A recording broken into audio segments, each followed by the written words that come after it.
Bonjour. Alors actuellement je n'ai pas fini de lire d'autres livres depuis la dernière vidéo où j'ai parlé de livres. Par contre j'ai lu mais j'ai rien terminé. On va faire haul book. Book haul. Ouais, book haul en français. En anglais, n'importe quoi. Bref. J'ai acheté des livres quoi. Donc j'ai acheté en septembre des livres. J'ai acheté l'Académie des Dragons. Voilà, l'Académie des Dragons de Jupiter Phaeton, on va y arriver. Donc l'Académie des Dragons, je vais vous lire la 4e de couverture. Kira, 16 ans, a travaillé toute sa vie pour intégrer Améthyste, qui abrite l'Académie des Dragons. Son rêve, devenir chevaucheuse de dragons. Petit problème, aucun dragon n'a été aperçu depuis plusieurs années. En débarquant sur le campus, je n'imaginais pas les dangers qui me menaçaient. Le cursus des créatures magiques est mortel, au sens littéral du terme. Les élèves n'ont pas de limite. Brimade, bizutage, accident tragique, ils sont prêts à tuer pour se lier à l'un de ces animaux fantastiques. Et qui est devenu l'ennemi public numéro 1 ? Moi. Heureusement, il y a aussi lui dont j'ignore le nom, lui dont le regard vert et intense me fait vaciller, lui que j'ai rencontré dans les dangereux escaliers de la Tour des Dragons. Il est arrogant, mystérieux et parfois agaçant, mais il sait se battre. Il accepte de m'enseigner le combat, et j'en ai rudement besoin si je veux survivre assez longtemps pour me lier à un dragon. Car j'y crois. Je suis persuadée qu'ils reviendront. Pourquoi ce dragon bleu nuit apparaît-il dans mes rêves depuis des années sinon ? Surtout qu'au-delà des murs de l'académie, le pays dépérit et notre survie dépend du retour des dragons. Pire, j'ai entendu des conversations qui mettent en danger la stabilité du royaume et de la couronne. De la haute trahison au sein même de l'école ? Bienvenue dans la prestigieuse Académie Améthyste. Rivalité, complot et trahison menacent ceux qui espèrent se lier à une créature surnaturelle. Ici, chaque pas peut être fatal. Donc voilà, donc j'ai acheté ce livre parce que j'en ai entendu du bien et parce que, comme vous le savez, Force Wing m'a pas trop plu, donc voilà. Et c'est français, cocorico, voilà. Ensuite, toujours en septembre, donc j'ai acheté 2 livres de Laura Ferré-Rinson, je ne sais pas, je suis désolée. Donc j'ai acheté Ceux qui nous restent et Leitmotiv. Je vais vous parler de Leitmotiv par Laura Ferré-Rinson. Arthur, 30 ans, est tenté par le fantôme de son frère décédé. Afin de s'installer avec Marie, sa compagne, mais surtout de renouer avec sa passion, il accepte un poste de professeur de musique à l'université de Toulouse. Cette décision doit marquer le début d'un nouveau départ. Pourtant, Arthur peine à trouver ses repères. Il se sent étranger à sa nouvelle vie. Dans un moment d'errance, il rencontre Tom, un auteur excentrique et secret qui pourrait bien éclairer certains manques de sa vie. Voilà. Donc voilà. Donc j'ai acheté parce que je suis sa chaîne YouTube et que j'aime bien ses conseils et tout. Et donc j'ai acheté aussi celui-là. Donc j'ai commencé un peu à le lire. Je suis à la page 21 avec un magnifique marque-page. Putain, ils sont super proches les chasseurs là. Avec un super marque-page, donc je disais, j'y arrive. Voilà, magnifique. C'est l'étrange Journal de Monsieur Jack, fait par la brodeuse de livres. Ouais, je vous mettrai un lien parce que j'adore ce qu'elle fait, c'est trop cool. Achetez-lui des trucs parce qu'il faut soutenir les petits créateurs. Donc voilà, j'ai lu 21 pages, c'est pas mal. Enfin, j'en reparlerai dans la deuxième partie de la vidéo. Ensuite, le deuxième livre de Laura Ferré-Rinson. Donc Ceux qui nous restent, voilà. C'est de l'auto-édition, les 3 livres là que j'ai achetés. 5 adolescents, une soirée, un drame. Un drame qui les hante encore lorsqu'ils se retrouvent 10 ans plus tard à l'occasion d'un mariage. Parviendront-ils à lever le voile sur cette mort et surtout à faire renaître leur amitié? Ou ne reste-t-il entre eux qu'un deuil inachevé? Une plume addictive qui dépeint avec brio le réalisme de la vie, de la perte et de la reconstruction. Une très belle découverte. Pauline Bilisari. Voilà, donc voilà, ça avait l'air cool. Elle en avait beaucoup parlé sur sa chaîne YouTube. Voilà, donc donc ça avait l'air cool. Donc lui, j'ai pas commencé, enfin j'ai peut-être un peu lu vite fait pour voir parce qu'à chaque fois que j'achète un livre, je regarde, je lis un peu pour voir comment c'est. Donc voilà, donc ça c'était au septembre, donc septembre 3 livres. Et en octobre, j'ai acheté plus de 3 livres. J'en ai acheté 1, 2, 3, 4, j'en ai acheté 5. Une vie comme les autres de Anya Yanagihara. Voilà, j'en ai entendu parler, ça a l'air très cool. Je vais vous lire la 4e de couverture. Ils sont 4 amis de fac et ils ont décidé de conquérir New York. Willem, l'acteur à la beauté ravageuse, JB, l'artiste peintre, aussi ambitieux et talentueux qu'il peut être cruel, Malcolm, qui attend son heure dans un prestigieux cabinet d'architecte, et Jude, le plus mystérieux d'entre eux, celui qui, au fil des années, s'affirme comme le soleil noir de leur quatuor, celui autour duquel les relations s'approfondissent et se compliquent, cependant que leur vie professionnelle et sociale prennent de l'ampleur. Épopée romanesque d'une incroyable intensité, chronique poignante de l'amitié masculine contemporaine, une vie comme les autres interroge aussi nos dispositions à l'empathie et notre façon d'endurer la souffrance, la nôtre comme celle d'autrui. Donc voilà. Donc un roman terrible, douloureux, magnifique. Un roman terrible, douloureusement magnifique. Des personnages. Donc ça c'est Le Monde des livres. Des personnages inoubliables, le Figaro littéraire, d'une rare intensité émotionnelle. Lire. Donc en gros je vais chialer ma race. Voilà. On verra. Donc voilà. Ensuite, alors quand j'étais à Lyon, j'ai acheté 4 livres. Donc à Momie Romance, j'ai acheté Rosas et Dragons, putain j'ai un problème, de Yelena, aux éditions Slalom. Voilà, le livre est trop beau. J'ai commencé à le lire, ça a l'air vraiment sympa, très sympa. Je vous lis la 4e de couverture. Qui n'a jamais rêvé d'être soi-même et d'avoir un dragon ? Dans la ville d'Arc-en-Flamme, chaque habitant est lié à un dragon dès sa naissance. Depuis son plus jeune âge, Karl est complexé d'être accompagné par Broadvert. Petite, rose et bavarde, avec un sens aigu du drame. Elle est pourtant son seul soutien face à sa maladresse chronique. Véritable handicap dans son apprentissage de vitrailliste aux côtés de son père. Karl tente désespérément de lui faire honneur. Alors, quand, à 17 ans, on lui confie son premier chantier, il pense que son avenir en dépend. Malheureusement, dès le lendemain, un dragon puissant détruit son œuvre. Karl n'a alors plus qu'une idée en tête, trouver le coupable et prouver de quoi il est capable. Prenez une bonne tasse de thé au spéculoos. Ah, j'aime pas les spéculoos, moi. Et suivez Broadvert, Perle-Roi, Belgarance. Ouais, j'ai dit Belgarane. Non, c'est Belgarance. Mime Pouce et Souffle Vert dans cette histoire où les dragons ne sont pas tous des monstres et où la princesse n'a besoin de presque personne pour la sauver. Donc voilà, donc le livre est super beau, je vous le montre. J'arrive pas trop à savoir ce qu'on voit à cause de la lumière dans ma tronche. Voilà, en plus il y a Jaspage, magnifique. Voilà, alors attendez, oh, c'est compliqué la vie. Voilà, et voilà, magnifique. Voilà, de Yelena, que j'aime beaucoup, ce qu'elle fait. J'ai lu le tome 1 de Persona, faudrait que je lise le tome 2, il faudrait que j'en parle aussi. Voilà, ensuite je suis allée dans une autre librairie, ça s'appelle... Je sais plus comment elle s'appelle. Voilà. J'ai acheté 3 livres là-bas. Très belle librairie basée sur le féminisme et la culture queer et l'activisme en général. Enfin voilà, j'ai trouvé que c'était vachement cool. Donc j'ai acheté ce livre. Donc ça s'appelle Alice Guy, la plus audacieuse des pionnières du cinéma. Voilà. Et donc ça parle de Alice Guy, qui est l'une des premières réalisatrices françaises et qui a été un petit peu effacée de l'histoire. Et j'avais vu ça sur internet il y a quelques années déjà. Et je m'étais dit, il faudrait que je me renseigne sur elle. Donc voilà, donc j'avais envie d'en savoir plus sur elle. Voilà.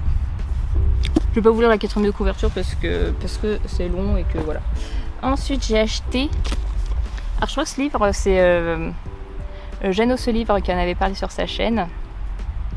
Donc ça s'appelle La cloche de détresse, écrit par Sylvia Plath aux éditions Gallimard, collection L'Imaginaire je suppose. Voilà, ça a l'air très cool. J'ai lu un tout petit peu pour voir comment c'était écrit. Faut savoir que c'est le seul roman de l'autrice avant qu'elle ne se suicide, voilà. Donc voilà, ça a l'air intéressant. Et déjà. Alors, donc, États-Unis, années 50. Esther Greenwood, 19 ans, montre un certain talent pour l'écriture. Pendant un séjour à New York, remporté lors d'un concours de poésie, l'héroïne se sent prise d'un mal-être. Le doute s'installe en elle. De retour dans sa ville natale, la jeune femme apprend qu'elle n'a pas été reçue au cours de littérature qu'elle attendait plus que tout. S'ouvre alors l'été où sa vie bascule. Elle se retrouve face à ses craintes. Comment réaliser ses ambitions littéraires et se libérer de ce destin de housewife qui l'attend? Découragée, rongée par de profondes angoisses sur sa condition de femme, obsédée par sa vocation manquée d'avance, Esther ne mange plus, ne dort plus et n'écrit plus. Elle glisse peu à peu dans une grave dépression qui la détache des siens, de son corps et de la vie. D'une écriture poétique et torturée, Sylvia Plath raconte son combat féministe mené dans un pays de parfaite ménagère qui éteint volontiers le génie féminin. D'inspiration autobiographique, La cloche de détresse est l'unique roman de l'autrice qui met fin à ses jours 1 mois après la publication du livre, à 31 ans. Voilà! J'ai vraiment acheté que des trucs pour être heureuse. Hein. On est bien. Voilà. Et donc le dernier achat, on va y arriver. Le dernier achat, l'effondrement de la démocratie. Voilà, c'est flou. Ah non, c'est plus flou, c'est bon. L'effondrement de la démocratie, essai de résistance par Angela Davis, Silvia Federici et Patricia Hill Collins. Donc voilà, c'est un résumé. Attendez que je vous dise tout ça. Ce livre propose une version condensée de conférences données à Sao Paulo par 3 intellectuels devenus des références mondiales pour le mouvement féministe. Voilà. Je pense que ça résume bien. Et donc ça parle de ce qui se passe actuellement dans plusieurs pays. Hein, voilà. Alors je vais vous lire, ça voilà. Je vais vous lire ce truc, comme ça vous saurez un peu mieux de quoi ça parle. Voilà ce truc. Voilà, ici ça. Je vais vous lire. Oh, putain, c'est flou. C'est fou ça. Je lui demande de. Voilà, ça là. Je vais vous lire ça. Voilà, ok. Pouvons-nous dire qu'il fut un temps où le capitalisme était vraiment démocratique ? S'interroge Silvia Federici. À l'heure où les démocraties libérales conduisent une nouvelle fois au pouvoir des dirigeants autoritaires, il est urgent de tirer des enseignements de l'histoire et des luttes passées. Dans ce livre à 3 voix, celle d'intellectuelles et militantes majeures du mouvement féministe, le crépuscule des démocraties occidentales apparaît comme l'occasion rêvée de remettre l'idée de démocratie au travail, en y réinsufflant des principes fondamentaux comme l'abolition de l'exploitation économique, du système carcéral, des violences racistes ou de genre. Et je me suis dit, c'est intéressant par rapport à ce qui se passe actuellement. Voilà, je me pose des questions, voilà, j'essaie de me renseigner. Donc voilà, donc ça c'est les livres que j'ai achetés. Maintenant je vais vous parler des livres que je suis en train de plus ou moins lire, plus ou moins. Alors, donc, en romantaisie, j'ai commencé à lire Kiss of Iron de Claire Sager. Regardez, en plus j'ai une dédicace, attendez, je vous montre. Voilà, ça c'est moi, c'est mon prénom. Et ça c'est sa signature ici, voilà, incroyable. Et j'ai lu tout ça. Voilà, donc je suis au chapitre 31. Donc c'est la page 208 sur un total de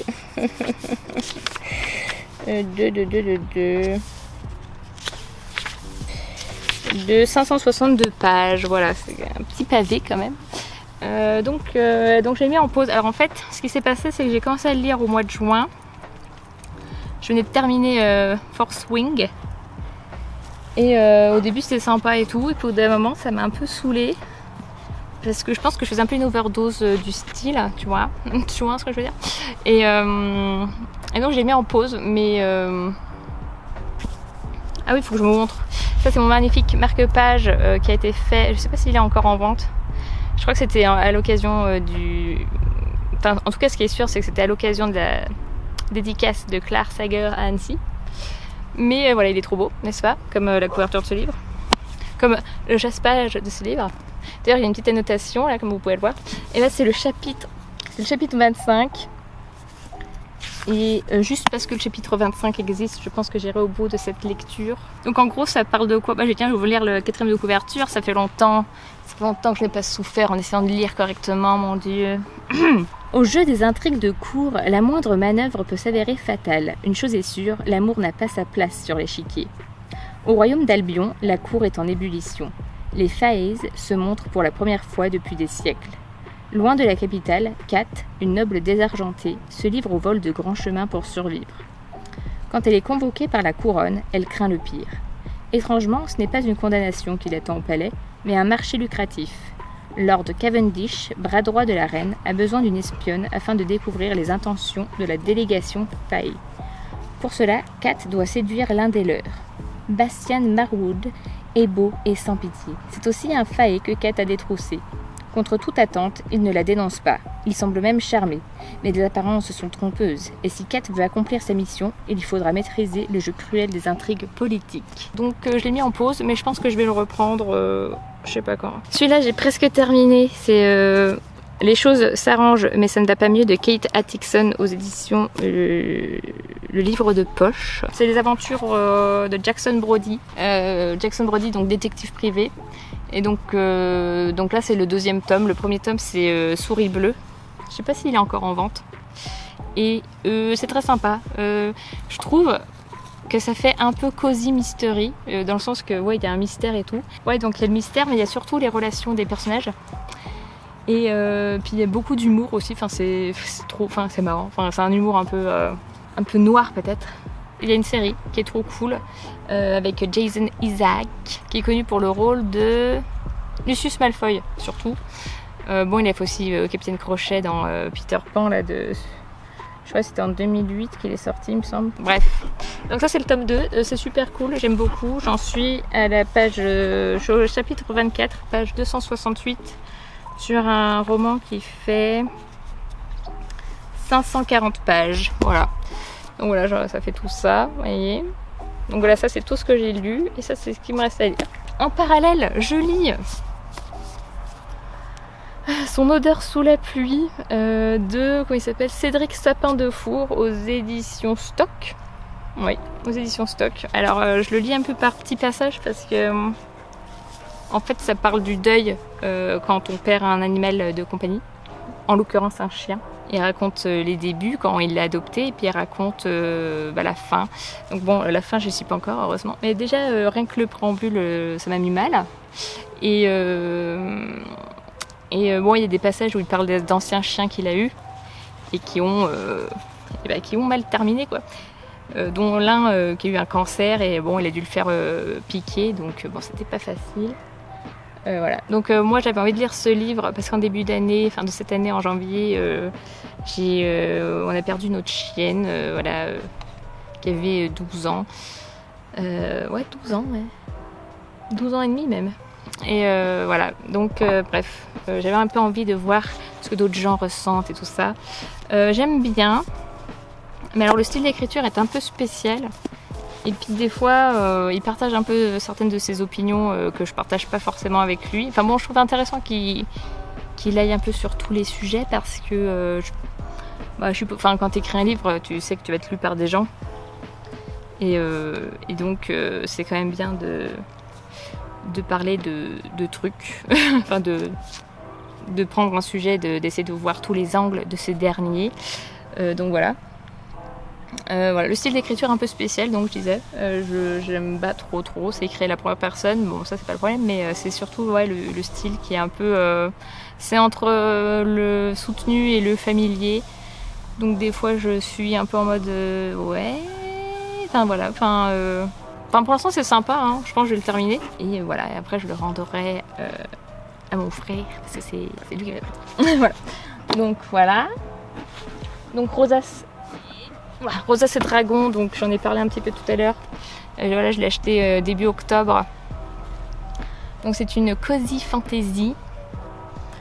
Et pour l'instant c'est sympa, voilà, j'en suis vraiment qu'au début. Hein. J'ai lu 42 pages sur un roman qui en fait 383.